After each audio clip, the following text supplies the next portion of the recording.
Pero sa pikas bahin pod si Sara Diskaya ron doble ang iyang kasakit. Kasakit nga fisikal, gumikan mga higala kay anaa siya karon sa mabugnang bilangguan. Makakanta siya karon sa Kantas Binilanggo. Tol mahigala sa Pasko. Paskos Binilanggo niya makanta karon mga sukit di paminaw dili lalim sa iyang kabahin.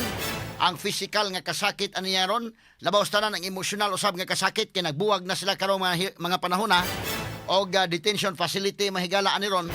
Kay kadtong iyang bana nga si Curly Diskaya, wa man makuyog niya sila lapu-lapo. Ang iyang mga anak sad mahigala, iyang biyaan samtang tuwa sa magserbisyo sa bilangguan.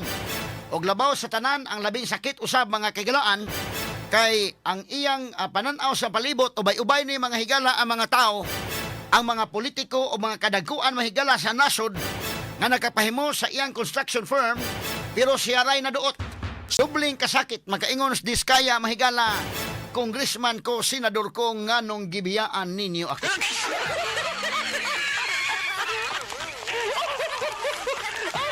Laing kasakit nga emosyonal ka na, mga sukit di paminaw. Nga sa iyang tanaw siya may naigo ining kalakiya, hain naman itong uban. Wa naman ni mga higala kay kinini ang iyahay naman ipalusot ron. Siya na lang iduot ini mga sukit di paminaw. Maayo nila mahigalang kaon-kaon, maayong kataw-katawa, maayong smile-smile, maayong biyahe-biyahe sa gawa sa nasod. O niya karon siya may nabutang sa bilangguan, ang ilang mga kaubanan tua nagpahayahay gyapon sa gawas.